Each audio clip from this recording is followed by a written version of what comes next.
పరిశుద్ధ నామానికి మహిమ కలుగునుగాక. యేసయ్య పరిశుద్ధుడు పరిశుద్ధుడు పరిశుద్ధుడు. మనల్ని కూడా పరిశుద్ధులుగా జీవించమన్నాడు. దానికి కావలసిన సామర్థ్యం ఇచ్చాడు, కృపనిచ్చాడు, ప్రేమనిచ్చాడు, దయనిచ్చాడు.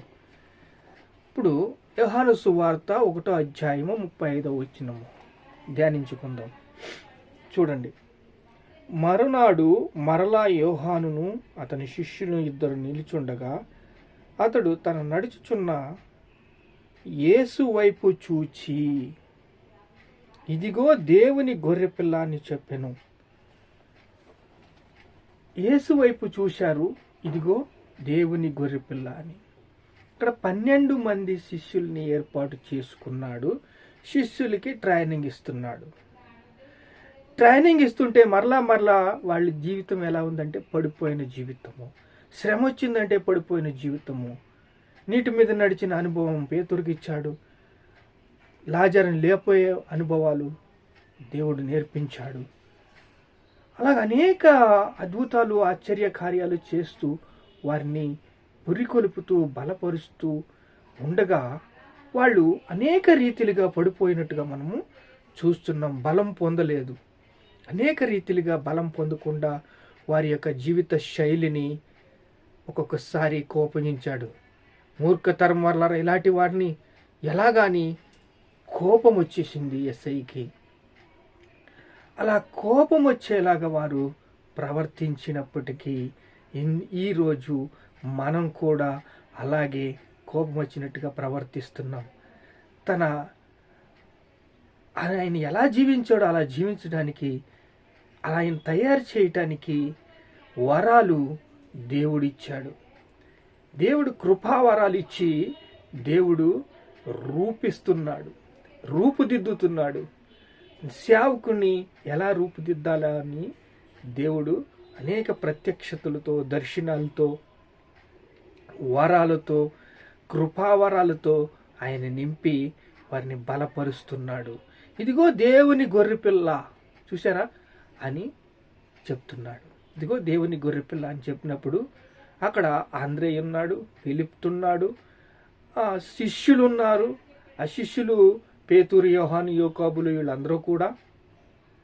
ఈరోజు మనము ఒక్కొక్క రాష్ట్రం గురించి నడుము కట్టుకోవాలి.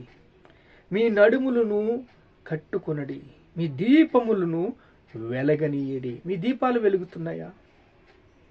మీ దీపాలు వెలగాలంటే దేవుడు ఒక శిష్యుల్ని ఎలా తయారు చేసుకున్నాడంటే 28వ అధ్యాయము మత్తయి సువార్త 20వ వచనం 19వ వచనం ఏం చెప్తుందంటే, నా శిష్యులుగా చేయండి, మీరు పరిశుద్ధాత్మ పూర్ణులై నా శిష్యులుగా చేయండి, నా శిష్యులుగా చేసి నాకులాగా తయారు చేయండి, మీరు వెళ్ళి సర్వలోకానికి వెళ్ళి సర్వ సృష్టికి సువార్తను ప్రకటించమన్నాడు యేసయ్య.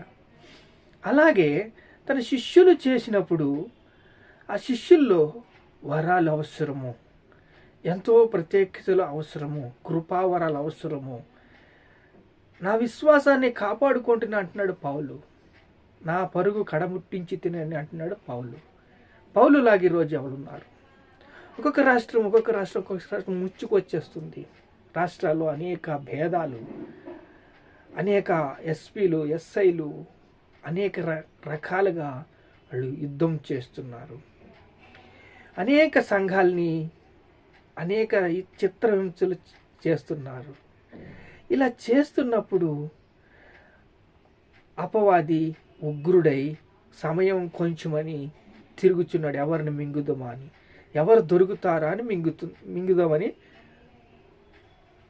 ట్రై చేస్తున్నాడు. అలాగా ప్రార్థన పూర్వకంగా ఒక్కొక్క రాష్ట్రం జార్ఖండ్ గురించి ప్రార్థన చేశాం, హర్యానా గురించి ప్రార్థన చేశాం. అలా ఒక్కొక్క రాష్ట్రం గురించి ప్రార్థన చేసినప్పుడు దేవుడు మనకి విడుదలిస్తున్నాడు. కృపావరాలు చూసుకుందాం. 1 కొరింథీయులకు రాసిన పత్రిక 12వ అధ్యాయము 7వ వచనం ఏమి చెప్తుందంటే, శిష్యులు తయారు చేయటానికి తాను ఎంతో ప్రయాసపడ్డాడు యేసయ్య. ఆంద్రేయ వచ్చాడు, ఫిలిప్ వచ్చాడు, శిష్యులందరూ కూడా వచ్చారు. ఆ తర్వాత పెంతెకోస్తు దినాన ప్రార్థన చేసినప్పుడు పరిశుద్ధాత్మ భరితులై వాళ్ళు ఆది సంఘంలో అద్భుతమైన పరిచర్య చేశారు. 1 కొరింథీయులకు రాసిన పత్రిక 12వ అధ్యాయము 7వ వచనము చూసినట్లయితే, స్తోత్రం యేసయ్య, 12వ అధ్యాయం 7వ వచనము చూసినట్లయితే, అయినను అందరి ప్రయోజనము కొరకు వాని క్రియలు ఆత్మ ప్రత్యక్షత అనుగ్రహించబడుచున్నది. ఆత్మ ప్రత్యక్షత, ఆత్మ ప్రత్యక్షతతో జీవం వస్తుంది, డైరెక్షన్ ఇస్తుంది. మనం ఎలా వెళ్ళాలి ముందుకు, ద్వారాలు తెరవబడతాయి, అవకాశాలు వస్తాయి, అనేక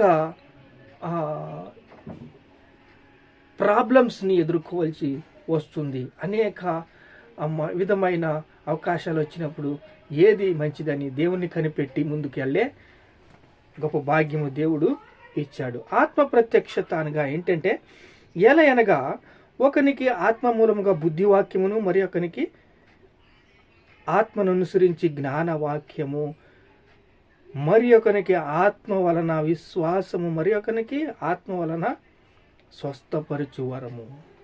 స్వస్థపరచాలా? పరచాలి. ఆత్మలో ఎన్ని రకాల వరాలు ఇచ్చాడంటే, ఇప్పుడు ఒక్కొక్క బీహార్ రాష్ట్రంలో అక్కడున్న పరిస్థితులు, ఉద్యోగ అవకాశాలు, ఉత్పత్తి, గర్భఫలము, స్వస్థతలు, ఇన్నిటి గురించి ప్రార్థన చేస్తాం కదా. ఇది ఒక్కొక్కరికి ఇచ్చిన ప్రత్యక్షతమైన వరాలు. వరాలు అనేక వరాలు మనకి ఉన్నాయి, అవకాశాలు ఉన్నాయి.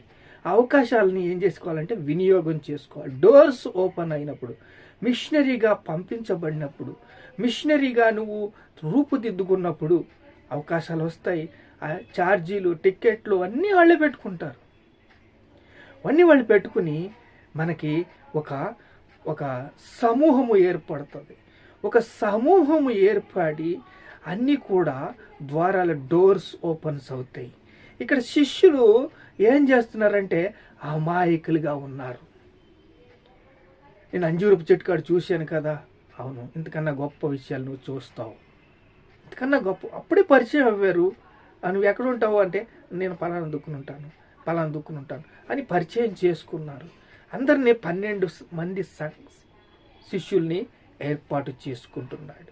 12 మంది శిష్యులు బాడీ తయారు చేసుకుని, ఇప్పుడు ఒక మనిషిని దేవుడు రూపుదిద్దాలి అన్నప్పుడు, ఒక ఆకారము రావాలన్నప్పుడు ఆ యొక్క పరిస్థితులన్నీ కూడా సమానంగా తీసుకొస్తాడు.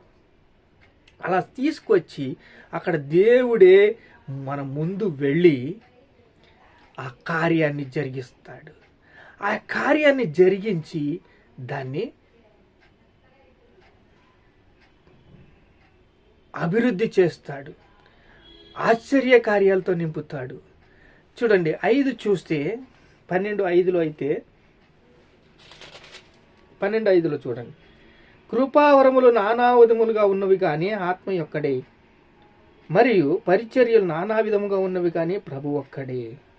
ప్రభు ఒక్కడే. నానా విధమైన పరిచర్యలు, ఎవరికి ఏది ఇష్టమో ఆ ఇష్టాను ప్రకారంగా ఖాళీ పాత్రను దేవుడు నింపినప్పుడు, పరిశుద్ధ గ్రంథము ఆ యొక్క పాత్ర నిండి నిండి నిండి నిండి పొంగినప్పుడు, ఎవరెవరికి ఏమేమి కృపావరాలు కావాలో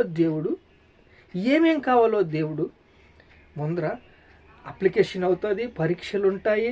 ఇవన్నీ కూడా చేసి డోర్స్ ఓపెన్ చేసి ఆ మనుషుల్ని ముందుకు తీసుకొచ్చి విడుదల చేసి ఆయన ఏం చేస్తాడంటే ప్రమోట్ చేస్తాడు, స్టాంప్ వేస్తాడు.